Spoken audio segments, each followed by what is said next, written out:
Está en el aire. Los amigos del misterio, de la nave, de cualquier posición, de cualquier creencia, eso no lo podemos negar.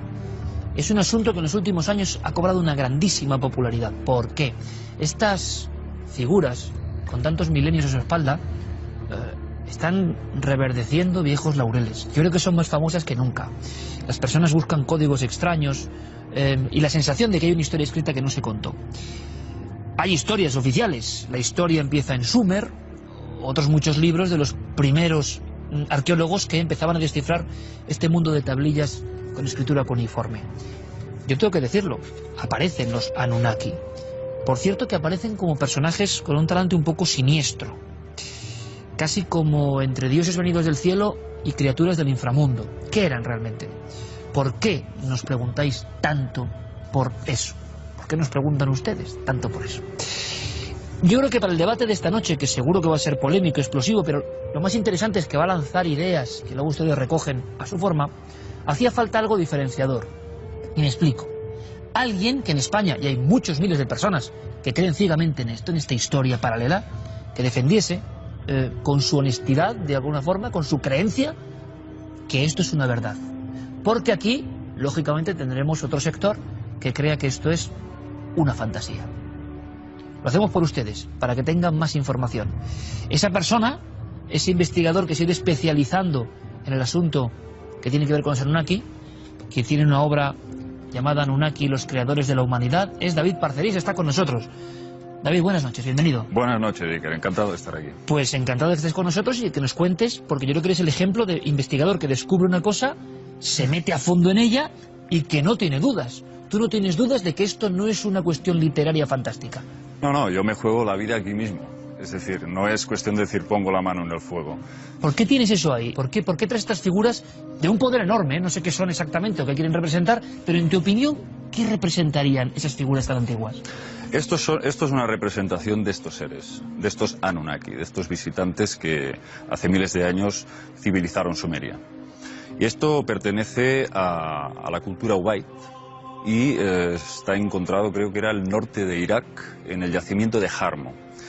Estas figuras para mí son muy importantes porque muestran estos cráneos dolicocéfalos, alargados, con estos ojos almendrados. Y lo más interesante aún es la hembra, este era el macho. La hembra parece estar sujetando un bebé, aún en periodo lactante, y tiene unas facciones más reptilianas aún que la propia madre. Pero claro, si esto se terminara aquí, uno puede pensar que es una simple casualidad o coincidencia, pero realmente, como podemos ver aquí, ya existen cráneos que se han encontrado. Algunos de estos pertenecen al Museo Arqueológico de Lima y al Museo Nacional de Ica. Estos cráneos, claro, uno puede pensar que pertenecen a antiguos rituales de deformación. Lo que se ha contado siempre, vamos. Lo que se ha contado siempre, que el niño cuando nace le ponen unas tablillas de madera con una cinta de cuero y sufre el chaval una compresión craneal constante. Pero con eso lo único que consigues es deformar la frente, los laterales y la nuca. Lo que jamás se podría conseguir es, digamos, aumentar en centímetros cúbicos la capacidad del cráneo.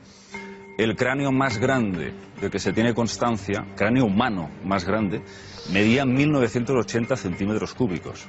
Pero es que algunos de estos cráneos llegan a medir hasta 3.200 centímetros cúbicos. Pero ¿qué conexión puede haber, David? Y te agradezco la claridad entre esas figuras que nos remontan a milenios en el creciente fértil y esto que viene de Perú. ¿Tú me quieres decir que los Anunnaki o su presencia, sus descendientes, qué sé yo, han estado en nuestras culturas antiguas permanentemente? Permanentemente, y además está ahí siempre implícita la simbología de la serpiente, del dragón, del reptil. Siempre hablan de lo mismo, vayas a la cultura que vayas. ¿Por qué siempre hablan de lo mismo? ¿Por qué? Porque ellos de alguna forma tienen una historia en la que tú crees de nuestra propia creación. Es decir, somos hijos de estos seres, de estos semidioses o dioses que nos crearon como experimento. Esta es la gran teoría, ¿no? Sí. ¿Lo crees? No, estoy absolutamente convencido y creo que hay bastantes pruebas, incluso a nivel genético, de que nosotros, pues evidentemente tenemos 46 cromosomas y la evolución lo que no puede hacer es disminuir las cantidades cromosómicas. Los homínidos tienen 48 cromosomas.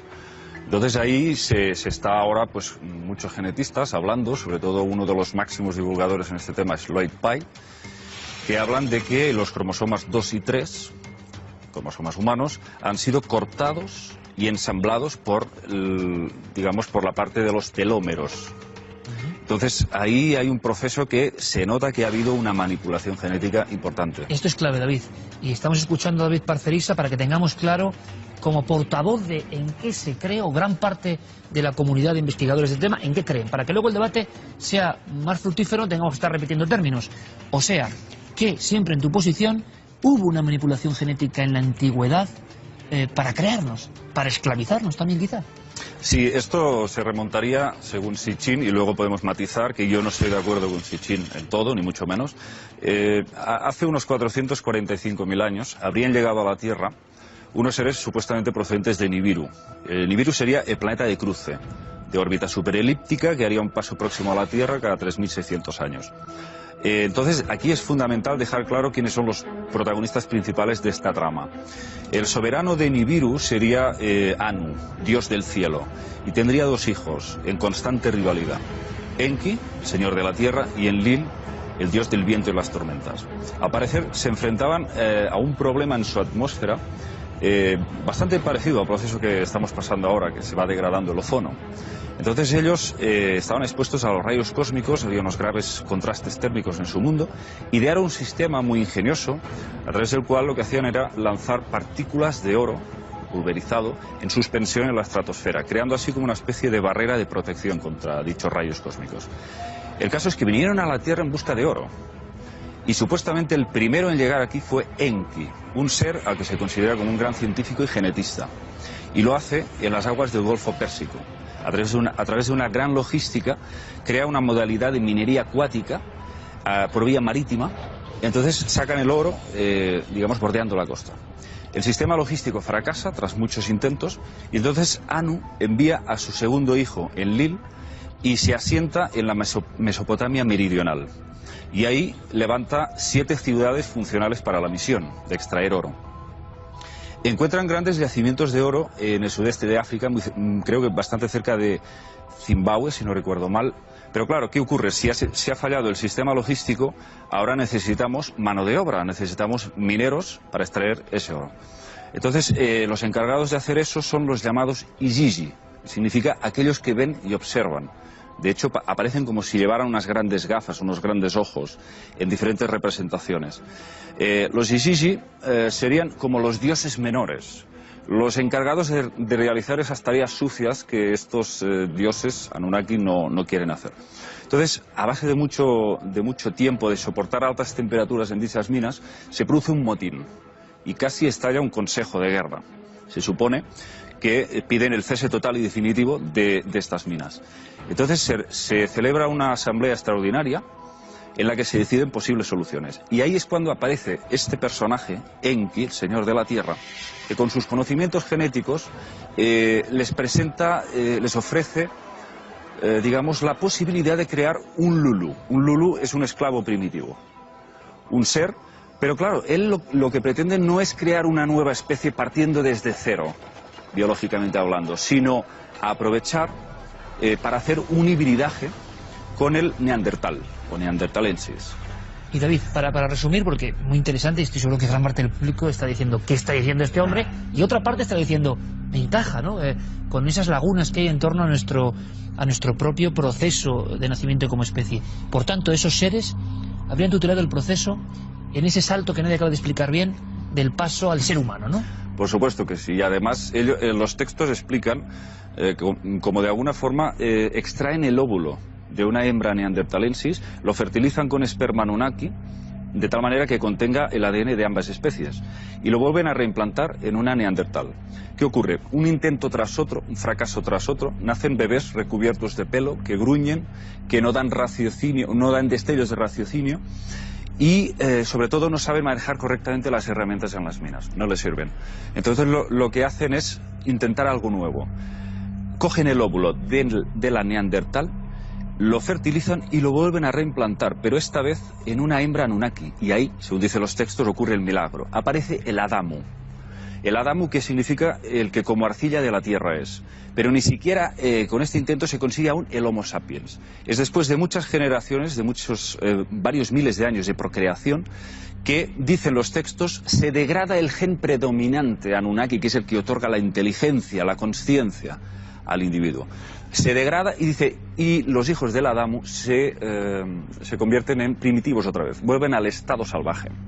Entonces es cuando, si la fase 1 había sido in vitro, la fase 2 de la creación humana sería a través de sexo directo, es decir, Enki mantiene cópula con 2 hembras neandertalensis, con 2 hembras de esa versión mejorada del neandertal, y entonces de ahí surgiría el Adapa, que significa el primer hombre, y Titi.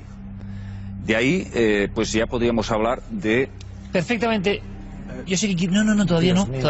Dios mío. Estoy callando muchísimo. Sí, no, por eso, pero era muy importante escuchar y de una forma muy gráfica algo que, lo repetía, innegable, está en el mundo del misterio y en otros mundos, ¿no? Y repito, David en ese aspecto me parece muy valiente y dice, yo creo en esto. Yo creo que es momento de abrir el debate. José Manuel Nieves, buenas noches. Buenas noches. Enrique Vicente, buenas noches, maestro. Muy buenas noches. Y Juanjo Sánchez Oro, buenas noches. Buenas noches. Y ahora sí, ¿qué opináis de esto que es muy bien contado? Podrán creer o no, pero el argumento de una historia que evidentemente es muy atractiva como historia. Ahora, vamos a ver, si me permites, la historia es preciosa, o sea, no hay nada que decir, es una historia maravillosa, digna de cualquier libro, novela, película o lo que queramos hacer con ella, y además de éxito. Pero el autor de la historia no es él. Lo sé. Son las tablillas. Sí, perfecto. Algunas de las miles de tablillas. Pero la interpretación... La interpretación sí. Entonces, a mí simplemente me gustaría decirte, David, un par de cosas. Hace 445.000 años no existían los neandertales. No había Homo neanderthalensis. Faltaban cientos de miles de años para que esos hombres empezaran a existir. Eso para empezar. Segundo, dime de qué manera alguien ha conseguido medir ADN de más de medio millón de años, cuando eso es imposible. Hace 445.000 años. Perdona, pero no existe... No, ahora, yo te he dejado hablar un cuarto de hora. Sí, pero tiene que exponer. No igual es el tema, porque hay que hacer debate. No existían los hombres de Neandertal. Pero está siguiendo una línea que yo no he comentado. Es decir, hace 445.000 años llegaron a la Tierra, pero el proceso de creación humano podría estar entre los 250, 300.000 años. O sea, que oficialmente en esa cronología Anunnaki, vamos a decir, 445.000 es la llegada. Es la llegada de los Anunnaki. Ahora, como historia es tampoco se puede determinar. La historia es maravillosa. Yo luego, cuando presenten los argumentos en contra, contaré mi propia historia pues, del tema. Te voy a decir una cosa, y al público, por supuesto, que es lo más importante, que en el fondo no me extraña que, y sería una pregunta, ¿no? ¿Por qué esto está calando tan fuerte ahora, en este instante? Porque nos toca en la base. Eso es lo que voy a decir. Hombre, que parece que rellena una serie de incógnitas, ¿no? Al gran misterio de la vida. Porque, vamos a ver, las respuestas que nos están dando es no respuesta. Y ocultando toda una serie de evidencias que se han venido ocultando y se siguen ocultando. Y partamos ahí. Pero bueno, seguir. Yo estoy respondiendo a la pregunta de Iker. Nos están dando una respuesta fuera de la mesa, fuera del sistema. Y a lo mejor yo no estoy de acuerdo con esa respuesta en su totalidad. Pero la gente dice, oye, ya me cuentan algo diferente y más creíble de lo que me han contado, por un lado los curas, la interpretación de la Biblia, más creíble, y por otro lado los científicos. Más creíble, ¿por qué? Que van cambiando. Más creíble, Hombre, ¿por qué? Perdona, no me lo preguntes a mí. Curas, no metas a los curas. Hablo de ese gran público que se fascina por eso. ¿Quieres? Me has hecho una pregunta. Una cosa más, espera un momentito, Enrique. Yo te contesto. Y enseguida hay debate abierto, pero Juanjo es un historiador con mucho criterio y demás, y ustedes lo saben. ¿Por qué crees tú? Te lo pregunto personalmente, porque tú estás siempre, en el fondo, haciendo un poco de sociólogo de la historia también. ¿Qué habrá pasado para que este tema tenga ese esplendor? Podemos estar en contra, a favor, da igual. ¿Por qué ahora, en este instante? Pues yo creo que sobre todo porque tendemos a explicar el pasado desde el presente, desde lo que conocemos. Entonces es mucho más fácil entender el mundo mesopotámico hablando de naves espaciales, que es lo que conoce cualquiera, sin necesidad de tener que hacer ningún esfuerzo especial, hablando de hibridaciones, etcétera, etcétera, que sumergirnos en la mentalidad de hace 4.000 años. Que eso es muy complicado. Hay que conocer los textos originales, hay que conocer cómo funcionan las relaciones sociales ahí, hay que conocer las claves religiosas, las relaciones de poder, y eso exige un esfuerzo, ya digo, muy importante. Sin embargo, si simplemente proyectamos lo que conocemos en el día habitual sobre el pasado y ahí cambiamos peras por manzanas, que eso es lo que hace Sitchin, porque si tú vas a los textos y muchas de las cosas que has estado comentando realmente no están en los textos. Estás utilizando determinadas figuras, exacto, y trasladadas al mundo actual. Hay una cosa que es fundamental y debemos hablar sobre todo de la calidad de los textos en los que se basa Sitchin. Porque Sitchin, un segundo, déjame un segundo. Sitchin no es un arqueólogo, no es arqueólogo. Ha hecho una historia de salón, desde el despacho de Nueva York, y utiliza unos textos que son fundamentalmente textos literarios. No estamos hablando de unos textos revelados, sino de unos textos que se llaman poemas, en su mayoría, que eran muy elaborados literariamente porque se exponían en ceremonias públicas. Mitología un poco de la época. Mitología, pero ya digo, literatura. Es decir, si nosotros, por ejemplo, ahora cogemos una película de Moisés, los 10 mandamientos, tenemos ahí diálogos pormenorizados de lo que decía Moisés con el faraón, etcétera, etcétera. Si vamos a la fuente en la que se inspira la película, que es la Biblia, eso no aparece. David, ¿por qué en tu posición diferente a los compañeros crees que ahora mismo está esto tan en boga, interesa tanto? ¿Por qué? Porque simplemente la gente no es tonta. Así de claro te respondo. Es decir, la gente ha empezado a encajar todas las piezas del rompecabezas. Porque cada vez hay más información en Internet y se están dando cuenta de lo que he dicho al principio, que en todas las culturas se habla de estos dioses antiguos. Y si me permites voy a dar una muestra. En África, David Icke entrevistó a Credo Mutua, líder zulú, que cuenta cómo su pueblo fue sometido por los llamados Chitauri, unos seres reptilianos, humanoides reptilianos altísimos. En Australia, nos vamos a Australia, hablan de la madre serpiente arcoíris. Supuestamente, otra vez, lo mismo. Los creadores, los diseñadores genéticos del hombre. Lo que tal cual, ¿no? De las grandes serpientes. Sí, que no es creador, que tal cual, pero que sí, que sería una evidencia que luego de que esa imagen muy arquetípica ha estado en el principio del tiempo. Por ¿Pero qué quieres decir? Perdón, en todas partes, en la India. Oye, hay una encuesta reciente acerca de la cantidad de hindúes y chinos que creen no ya en los extraterrestres, sino en que pueden ser reptiloides. ¿Por qué? Porque en la base de su mitología están los grandes reptiles, los dragones. Es que aquí está la gran conspiración. Esta es la gran conspiración y es lo que Sitchin omite absolutamente, no quiere, no sabe sobre el tema de los reptilianos. Y a Enki, por ejemplo, se le conocía como el gran dragón. Y a Enlil, la serpiente de ojos brillantes. Él omite era uno de los nombres que recibió. Pero por tanto, David, para aclararnos y para todo el mundo, no solo es una cuestión de Mesopotamia, a tu parecer, sino que todas las grandes culturas en su nacimiento o guardan recuerdo de lo que sería un símil de estos seres. No, entonces, por supuesto. Perdona, David, ¿tú crees que ahora mismo sigue habiendo reptilianos entre nosotros? Bien, no, dímelo directamente, porque es que es la conclusión que me estás dando. Aunque sería desviar mucho de la historia, me gustaría centrarme en algo. Vamos a matizar. Yo no descarto que haya criaturas que de alguna forma puedan tener una biología que viola pues las leyes de la física que conocemos. No lo descarto. Tampoco lo afirmo al 100%. Pero lo que sí me doy cuenta es que existe en unas líneas monárquicas, unas líneas de sangre que se remontan desde la antigua Babilonia. Primero fueron los sumos sacerdotes. Si antes hemos contado que primero fuimos esclavos, los humanos, relegados a las minas, poco a poco les empezaron a conceder derechos y privilegios.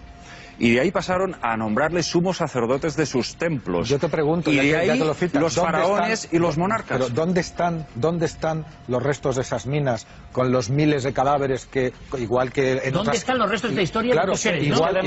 Igual que en las canteras que conocemos históricamente, hay cementerios de obreros por miles que se sacan a la luz y tal. ¿Dónde están todas esas minas? Interesante. ¿Dónde están todos esos restos? ¿Dónde están los restos de estos Anunnakis? Bueno, estos podrían años entre nosotros? Porque tienen un 15% más de órbita ocular. Pero yo te voy a decir una cosa, si todo esto es un cuento, si toda esta historia es mitología, que es lo que se sacuden siempre muchos académicos, dicen, bueno, mitología. Mitología es el nombre que le ponemos a ciertos aspectos de la historia que no podemos explicar. Pero ahora tenemos las herramientas para explicarlos. Hace 100 años los lingüistas que empezaron a traducir los textos sumerios no sabían nada de genética. No podían establecer una línea de conexión con todo esto.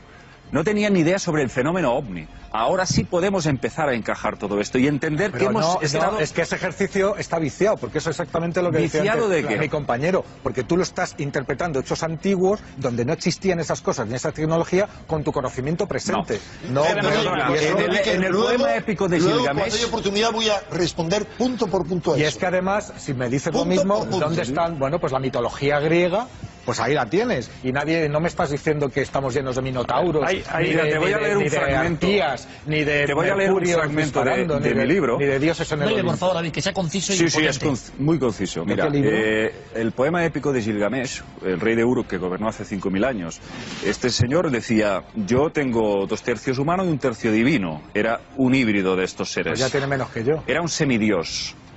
Entonces este ser relata en su epopeya, para encontrar la inmortalidad. De los más importantes de la historia. De los más importantes y de los más antiguos. Gilgamesh se enfrenta a una especie de robot llamado Huwawa. Y dice lo siguiente, para que veáis que todo esto tiene una conexión directa con la alta tecnología en el pasado. Dice: Huwawa es una máquina extraordinariamente construida. Su rugido es como una inundación. Su boca es fuego. Su hálito es muerte. Puede oír a una vaca moviéndose a 60 leguas y su red puede capturar desde gran distancia. La debilidad se apodera de los que se acercan a las puertas del bosque. A ver, eso está, es que claro, es imposible. Esto es tal cual. No es tal cual, porque no dice que es una máquina. Vamos a ver. La cuestión es la siguiente. Lo que hablamos cuando hablamos de ese tipo de mitología mesopotámica, estamos hablando de una ideología de sometimiento. Esto de la máquina, te veo que. No, es que claro, hombre, si empezamos a cambiar lo que son los textos, entonces es que estamos hablando de ciencia ficción. ¿Cuál era la palabra? Enrique, vamos a ver. ¿De qué estamos hablando? Todo lo que estáis comentando sobre el tema de los Anunnakis es una ideología de hace 4000 años. Una ideología para someter al pueblo desde el punto de vista de la monarquía. Cuando tú hablas de que Gilgamesh es un semidios, es porque la monarquía se adornaba con los atributos divinos, porque hasta hace unos cuantos años aquí las monedas de 5 pesetas teníamos al caudillo por la gracia de Dios. Deja un momentito. Entonces, ¿qué quiero decir con eso? Que estamos ante la típica ideología para explotar no solo a los soldados, sino a los obreros, a los trabajadores en general y a la población. ¿Por qué? Porque lo que se trataba era de concebir que el trabajo era una maldición. Todo eso que tú estás comentando es, por lo tanto, simplemente un recurso metafórico que está asociado a un discurso de poder. No, porque explícitamente cuentan los textos que los dioses no son seres etéricos, incorpóreos, surgidos del éter. Son seres biológicos, de carne y hueso, que conviven con el ser humano. Porque es antropomorfo. Y además todas las culturas en naturalmente, son antropomorfos. En todas las culturas en todos los tiempos. Tienes a los dioses romanos, tienes a los dioses griegos que bajaban a la tierra a hacer perrerías con los humanos. En tu opinión, ¿qué diferencia entre esto y otras mitologías bien conocidas que han quedado, yo no sé si por fortuna o desgracia, no lo sé, o los indios en el ámbito de lo fantasioso? Mira, esto es un Anunnaki. A los artistas sumerios se les prohibió que le representaran en su aspecto real. Evidentemente, yo opino que es por el aspecto reptiliano que tenían. Entonces ellos les ponían este aspecto un poco más humano. Sin embargo, aparecen otros grabados en los que los podemos ver perfectamente en toda reptilianos. Europa, y en otros son como pájaros. Bueno, por supuesto, por supuesto. Oye, yo en libros ultracientíficos como Dioses de la Vieja Europa, de María Gimbutas, no hace falta. Sí, sobre las diosas balcánicas. Hay caras. Marduk. Claro, veríamos perfectamente. Claro, muchas de esas caras. Oficialmente en Brass, pero bajo nuestra visión. Yo no sé cuál es la verdad. Evidentemente son el arquetipo de visitante del espacio que todos y lo tenemos. encuentras en África. Pero ese arquetipo sale de unas raíces culturales que lo mismo te salen de ahí, pero no deja de ser un arquetipo. Mira, ¿y por qué no tenemos otro arquetipo con un centauro, que es medio hombre, medio caballo? Pues no es un arquetipo común. No aparece como ese tipo de caras en África o en Oceanía. En América no tengo constancia. Enrique cree, después de tantos años investigando, que quizá, yo no sé si no compartes todo lo de los Anunnaki, pero sí crees que en el mundo hay esa conexión con los dioses. Las bases. La base sí. Vamos a ver. Te voy a contar algo muy breve. En el año 70, yo escribía en esta revista, yo tenía 19 años, y comencé a escribir una serie de artículos, uno de ellos sobre este tema, citando ese libro que tienes tú ahí, de La historia comienza en Sumer. Y en aquel entonces, lo que yo planteaba como hipótesis, todavía no había empezado a publicar Sitchin. Lo que yo planteaba como hipótesis haría que la mayoría de la gente se riera de mí, porque entonces la mayoría de la gente dudaba incluso de que hubiera vida en otros mundos. Dudaba, pese a que ya se había llegado a la Luna, de que pudiera viajarse de otros mundos, de otras estrellas, aquí. Consideraban imposible, se decía entonces, que hubiera hibridación entre dos especies. Me decían, eso es absurdo, es imposible. ¿Por qué? Porque no se había todavía desarrollado la ingeniería genética. Cuando Sitchin plantea eso en el año 1976, no lo olvidemos, primero, no hay ingeniería genética. Segundo, no hay geoingeniería o terraformación, que es la operación a la que se refiere como esa capa que hay en torno a la Tierra, esa capa de oro. Es un procedimiento de terraformación o de geoingeniería. Es decir, Enrique, y lanzo la pregunta, a través del avance tecnológico hay una relectura de todo esto que en vuestra opinión está viciada, cuidado, pero no, que puede no puede estar viciada, porque cuando Sitchin plantea eso, no hay ingeniería genética, es absurdo, era imposible. Es más, permitidme dar un par de datos más muy breves. Él habla de África. ¿Quién va a pensar que África es la cuna de la humanidad? Dice en el año 76, en África crean las primeras criaturas esclavas en torno, hablan 400.000 no hay ingeniería, en no hay torno ingeniería genética. a 200.000, 150.000, 250.000. ¿Qué ocurre? ¿Qué hace falta? En 1976, el mismo año que él publica su libro, Mary Leakey, la famosa antropóloga, descubre nuestros primeros ancestros en África. Porque en los años 70 no habría ingeniería genética de laboratorio, sí, pero estaban sentadas absolutamente todas las bases teóricas había dicho de la genética. En los años 70 de que lo único era una cuestión técnica. O sea, según Enrique, estas tablillas, estos documentos antiguos se adelantan, por supuesto, y se podía, hay incluso obras de ciencia ficción que se basan ya en la manipulación genética, aun cuando no es posible hacerla todavía. ¿Vengamos de África? Está dentro... ¿Dicen que vengamos de África? Claro que venimos, por supuesto que dicen que veníamos de África. ¿Pero en qué año se descubre? 1989, dime qué científico dice algo antes de esa fecha. Pero perdóneme un momento, Johansson, por ejemplo... ¿En qué año? El del año 69, el del año 60... ¿cómo? Si a Lucy la llamó así por una canción de los Beatles. La famosa Lucy se llama así porque cuando la descubrió estaba sonando... Lucy in the Sky. Vale, y ese es el año 60, ese es el año 68. Perdona, era LSD. Lucy in the Sky with Diamonds. Pero eso es el año 68 o por ahí. No, sí, 69. Es bastante... Y antes había habido otros descubrimientos. Sí, pero porque había seres, una mona que se llamaba... Pero no habla de una madre común. No, perdona, pero el tema de la EVA mitocondrial, es muy posterior. Muy posterior. Del 2000 o así. Que estamos hablando de que esa información que ahora se relee resulta que da códigos que igual se vienen adelantado a su tiempo. Vayamos un poco más allá, todavía. Cosa que no es verdad. No, si yo no lo estoy afirmando, digo lo que se afirma. David, ¿y qué fue de estos seres? Pongámonos en la posición de que estuvieron con nosotros. Bueno, y se acabó el oro y se fueron. A ver, en el capítulo final de mi libro yo cuento que al final se produce un conflicto armado y con el empleo de armas nucleares entre los propios Anunnaki. Entonces, una de las... ¿Tú lo crees realmente? Y a mí me parece... Por supuesto. Pero es que a mí lo que me gusta, de verdad te lo digo, es la honestidad. No utilizas esto como para hacer un libro, ¿lo crees de verdad que pasó así? No, es que no podría hacerlo de otro modo. Es decir, yo hago lo que verdaderamente pienso y siento. ¿Cuándo fue esta guerra nuclear? Perdona, ¿cuándo fue? Sí, el cuándo ahora te lo... O sea, ¿cuándo tuvo lugar? Sí. Mira, y sería global, me imagino. La revista Geology, en abril del 2000, publicó un interesantísimo artículo en donde se dice lo siguiente: un análisis químico de las antiguas capas de polvo del Golfo de Omán determinó que se había producido un inusual cambio climático en las regiones adyacentes al Mar Muerto, levantando grandes tormentas de polvo que alcanzó el sur de Mesopotamia. Un extraño y dramático evento que tuvo lugar en torno al año 2025. Sitchin da la datación para el 2024, se equivoca por muy poco. En ese informe se equivoca por muy poco. En ese aspecto lo acierta. Pero en ese informe no habla de explosión termonuclear. Yo tengo aquí pero te explico. Se encontraron isótopos de uranio 235. ¿Pero a qué lo achacan? ¿Has leído el artículo? Yo lo tengo aquí. Sí. ¿Lo has leído? No he leído este artículo. Pero te puedo asegurar. No lo achaca eso. Lo achaca a un cambio climático en lo que es el Atlántico, con una serie de altas presiones que van desertificando, y además se constata y se confirma arqueológicamente, porque empiezan los yacimientos arqueológicos, se ven que los graneros cada vez son más amplios, por lo tanto tienen que guardar mayores cantidades de granero. Y familias y generaciones enteras que han muerto de cáncer por la radioactividad que hay. ¿Pero qué tiene que ver con Mesopotamia? La radioactividad puede estar un calor Además hay una cuestión. Hay radioactividad natural en todas partes. Mira, si tú generas una explosión termonuclear de las características que estás comentando... Pero no una, bueno, está diciendo global. Pero que coincida con el año en el que dice... Es que no está coincidiendo, porque el informe que tú estás comentando no habla de explosión termonuclear.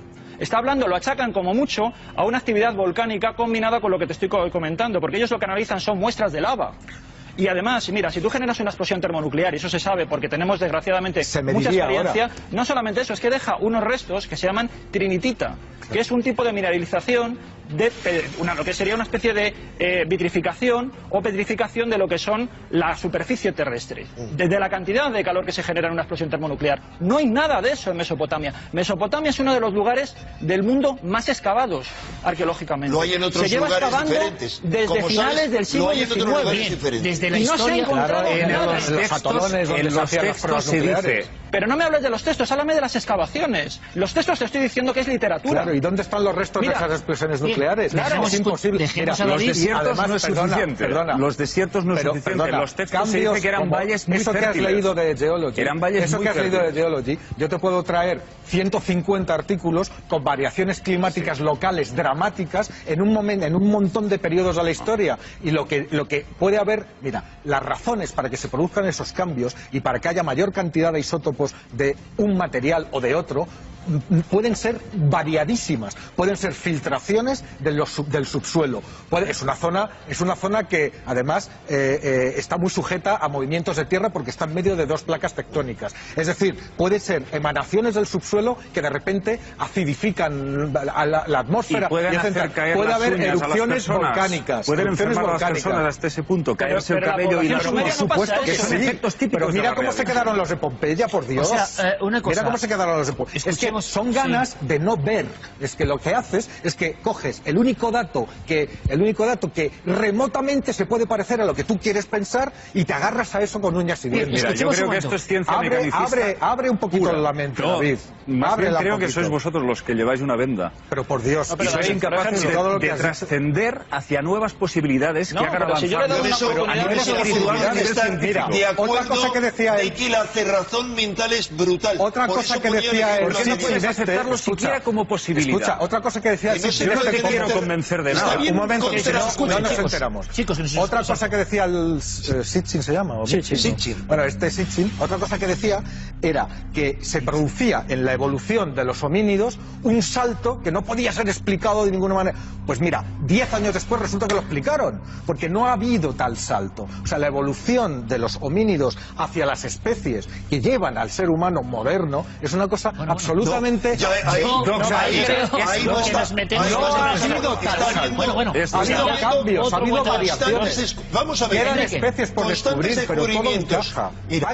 Puesto que Iker me da la palabra, siguiendo con eso, ¿cómo se puede decir que está todo explicado?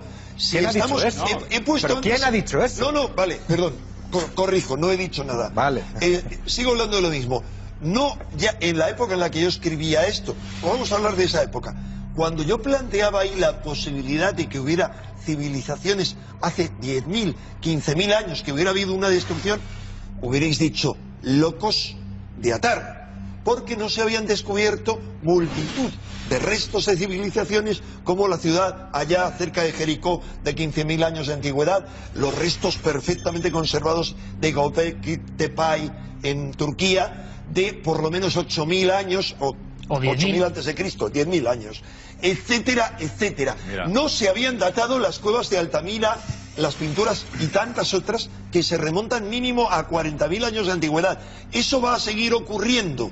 Por supuesto, si no estamos abiertos a eso, por vamos supuesto, a estamos abiertos. Y son correcciones que van recomponiendo el puzzle, bien, pero de ahí a montar una historia paralela con guerra termonuclear, especies extraterrestres, es una interpretación. Es que me parece una barbaridad. Hay que decir, en la Biblia o en otros pasajes siempre se habla, ¿no?, de destrucciones masivas que muchos han interpretado como de armas inimaginables. Exacto, o sea, decir termonucleares es, y ahí estoy de acuerdo, hacer una lectura potencia moderna, desconocida. Mientras que podrían ser bombas de neutrones o lo que se descubra. Pero ¿dónde están los dentro de restos? 100 años. Si yo estoy de acuerdo, pero 100 salgamos del papel, es que ya nadie excava así. Vamos a ver, hasta hace 30 años, cuando se hacía, por ejemplo, arqueología bíblica, se iba primero con la Biblia en la mano y luego se trataba de mirar qué había en el suelo. Ahora ya se han dado cuenta que eso no funciona.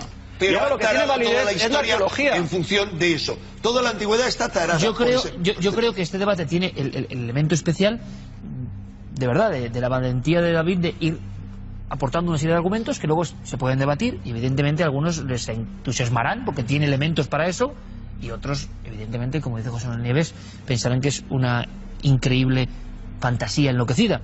Pero yo voy un poco más allá para lanzar los últimos dardos ya del debate. Y es, preguntan constantemente los compañeros por restos concretos. ¿Este es lo cierto o no, David? Si hubo esa deflagración nuclear, que yo creo que, por cierto, no es la única, que parece que se especula con ello en la antigüedad, o sea, la interpretación. Oficialmente en tu historia, ¿qué pasó con estos seres? Después de esa batalla, ¿qué ocurrió con ellos? ¿Cuál es la historia de estos Anunnaki después de su paso por la Tierra? Bueno, aquí hay muchas líneas que nos llevan a muchos sitios, ¿eh? Ahí es muy complicado. No lo sabéis, por tanto. De una forma clara, no. Yo pienso que no se fueron nunca. Ajá. Porque creo que se trata de entidades que no son exclusivamente extraterrestres. Está muy de moda la palabra extraterrestre y asociarla mucho con el tema Anunnaki. Creo que estamos hablando de criaturas con capacidad no solo de viajar a nivel interestelar, sino también hacia otros planos, hacia otras dimensiones con una vibración diferente de la nuestra. Y por eso pueden realizar los prodigios que se relatan en la antigüedad, capaces de obrar auténticos prodigios, cambiar de forma. Son seres metamórficos, capaces de cambiar de forma. Y esto lo encontramos en el antiguo Egipto, creo que en Dendera, que aparece un mural donde se ven humanos cómo pasan un proceso de transformación y se van volviendo serpientes. Perdona, eso lo encontramos en el hombre lobo y en el conde Drácula. Pero el hombre lobo no tiene ninguna connotación relacionada con Dios. Pero me gusta porque tú estés libremente aportando vuestros argumentos, es un tema que está candente. Y José Manuel, ¿te indigna mucho? No te indigna, vamos a ver. No me indigna. ¿Te parece lo más enloquecido que te has escuchado últimamente como teoría? ¿Por qué encaja tanto ahora? ¿Por qué tantos seguidores? Hay otras teorías que mueren, que no tienen ningún seguidor. ¿Sabes por qué? Porque es bonita. Es que a mí mismo me encandila. O sea, de verdad, si tú me escribes un libro contándome esa historia, ya tienes un comprador fijo y además te pediré que me lo firmes. Te pediré que me lo firmes y disfrutaré igual que he disfrutado con El Señor de los Anillos. Claro, lo ves en esa perspectiva. Hombre, por Dios, claro. Y además maravilloso y me encanta. Igual que con el juego de Ender y con miles de libros que he leído de ciencia ficción. De Gilgamesh, que más grandioso que eso. Pues eso, pues sí, disfrutaré muchísimo. Pero no me digas que eso es la realidad histórica de lo que pasó.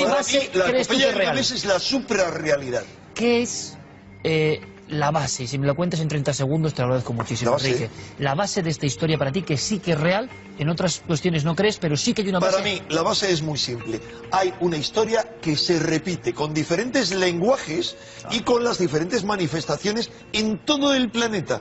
Y es que hay unos seres superiores a la humanidad que descienden, no unos, hay diferentes pasos en diferentes momentos y que interactúan con la humanidad. Algunos de esos seres aparece que llevan a cabo manipulaciones genéticas. Hay historias en Egipto como Ta, que era un alquimista, y hay otros que se unen físicamente, como el caso en la Biblia y en todos los libros de Enoch, de los Nefilim, que son gigantes y que, dice, ya había gigantes en la Biblia, había en la tierra entonces, y también los hubo después. Y que se mezclaron con la humanidad. Esos gigantes, que daría lugar a otro debate, no solo aparecen en todo el planeta, sino que de eso sí, hay multitud de huesos que se han encontrado y que afortunadamente no todos han sido ocultados. Bueno, lo dejamos aquí. A mí me ha parecido apasionante.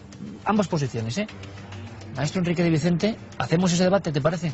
Me parece, el debate es o hemos tenido instructores celestes, como afirman todas las mitologías. Sangre, sudor y lágrimas, así hemos aprendido. Bueno, pero eso es otro debate, ¿eh? Así hemos aprendido. Juanjo Sánchez Oro lo ha dicho, este sí que es apasionante. Yo creo que este también, ¿eh? Creo que este también. Ha sido un placer, de verdad. Lanzar unas cuantas ideas que seguro van a tener un eco enorme, porque hay una cosa que es verdad. Yo tampoco sé qué hay detrás de todo esto. Sí sé el impacto que me producen estas figuras, o estas que mostraba yo. Mi casa está llena